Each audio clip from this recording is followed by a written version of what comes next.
आइए सुनते हैं सोम प्रदोष व्रत की कथा।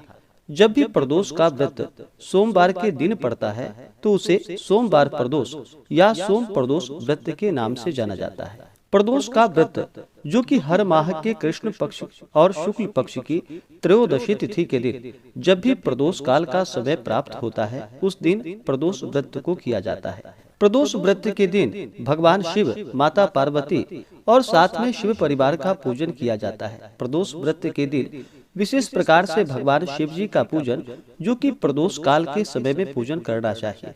प्रदोष काल का समय जो कि सूर्यास्त से 1 घंटे पहले और 1 घंटे बाद तक के बीच का जो समय होता है वह समय प्रदोष काल का होता है। इस दौरान भगवान शिव जी का पूरे विधि विधान के साथ पूजन करना चाहिए। भगवान शिव जी प्रदोष काल के समय जो कि प्रसन्न मुद्रा में होते हैं और अपने भक्तों की सभी इच्छाओं को पूर्ण करते हैं। प्रदोष व्रत को करने से 100 गायों को दान करने के बराबर पुण्य फलों की प्राप्ति होती है। जिस दिन भी प्रदोष का व्रत पड़ता है उस दिन के नाम से उसे जाना जाता है और उस दिन का अपना विशेष महत्व होता है। सोमवार के दिन प्रदोष व्रत हो तो उस दिन के व्रत को करने से अभिष्ट सिद्धि की प्राप्ति होती है और भगवान शिव जी प्रसन्न होकर के अपना कृपा प्रदान करते हैं। यह सभी प्रकार के सुख और समृद्धि को प्रदान करने वाला है। तो आइए सुनते हैं सोम प्रदोष व्रत की कथा। तो बोलिए प्रेम से भगवान भोलेनाथ की जय, माता पार्वती की जय। हे भगवान भोलेनाथ, आप करोड़ों चंद्रमा के समान कांतिवान, त्रिनेत्रधारी, मस्तक पर चंद्रमा का आभूषण धारण करने वाले, पिंगल वर्ण के जटाजूटधारी, नीले कंठ तथा अनेक रुद्राक्ष मालाओं से सुशोभित हे भगवान शिव जी, हमारे सभी इच्छाओं को पूर्ण करें और हमारे सभी पाप और ताप को नष्ट करें। सोम प्रदोष व्रत कथा के अनुसार एक बार सूत जी बोले कि हे ऋषि वरु, अब मैं सोम त्रयोदशी व्रत का महात्म्य वर्णन करता हूँ। इस व्रत को करने से शिव पार्वती प्रसन्न होते हैं। प्रातः स्नान आदि करके शुद्ध पवित्र हो भगवान शिव पार्वती का ध्यान करके पूरे विधि विधान के साथ पूजन करना चाहिए, अर्घ्य देना चाहिए और ओम नमः शिवाय इन मंत्रों का 108 बार जप करना चाहिए। भगवान की स्तुति करनी चाहिए और कहना चाहिए कि हे प्रभु, मैं इस दुख सागर में गोते खाता हुआ ऋण भार से दबा ग्रह दशा से ग्रसित हूँ। हे दयालु, मेरी रक्षा कीजिए। शौनकादि ऋषि बोले कि हे पूज्यवर महामते, आपने यह व्रत संपूर्ण कामनाओं के लिए बताया है। अब कृपा करके यह बताने का कष्ट करे कि यह व्रत किसने किया, वह क्या फल पाया। सूत जी बोले कि एक नगर में एक ब्राह्मणी रहती थी। उसके पति का स्वर्गवास हो गया था।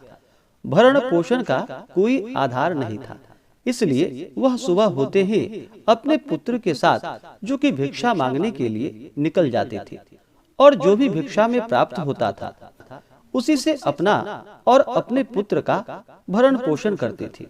एक दिन ब्राह्मणी भीख मांगकर लौट रही थी तो उसे एक लड़का मिला। उसकी दशा बहुत खराब थी। ब्राह्मणी को उस पर दया आ गई। वह उसे अपने साथ अपने घर ले आई। वह लड़का जो कि विदर्भ का राजकुमार था। पड़ोसी राजा ने उसके पिता पर आक्रमण करके उसके राज्य पर कब्जा कर लिया था, इसलिए वह मारा मारा फिर रहा था। ब्राह्मणी के आश्रम में वह ब्राह्मण कुमार की तरह पलने लगा। एक दिन ब्राह्मण कुमार और राजकुमार खेल रहे थे। उन्हें वहां गंधर्व कन्याओं ने देख लिया। वे राजकुमार पर मोहित हो गए। ब्राह्मण कुमार तो घर लौट आया, लेकिन राजकुमार अंशुमति नामक गंधर्व कन्या से बात करता रह गया। दूसरे दिन अंशुमति अपने माता पिता को राजकुमार से मिलवाने के लिए ले आई। उसको राजकुमार पसंद आया। कुछ दिनों के बाद अंशुमति के माता पिता को भगवान शंकर ने स्वप्न में आदेश दिया कि वे अपनी कन्या का विवाह जो कि राजकुमार से कर दें। फलतः उन्होंने अंशुमति का विवाह राजकुमार से करा दिया। ब्राह्मणी को ऋषियों ने आज्ञा दे रखी थी कि वह सदा प्रदोष का व्रत करती रहे।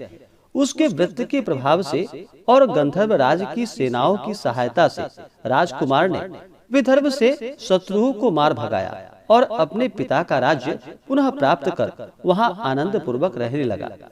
राजकुमार ने ब्राह्मण को अपना प्रधानमंत्री बनाया।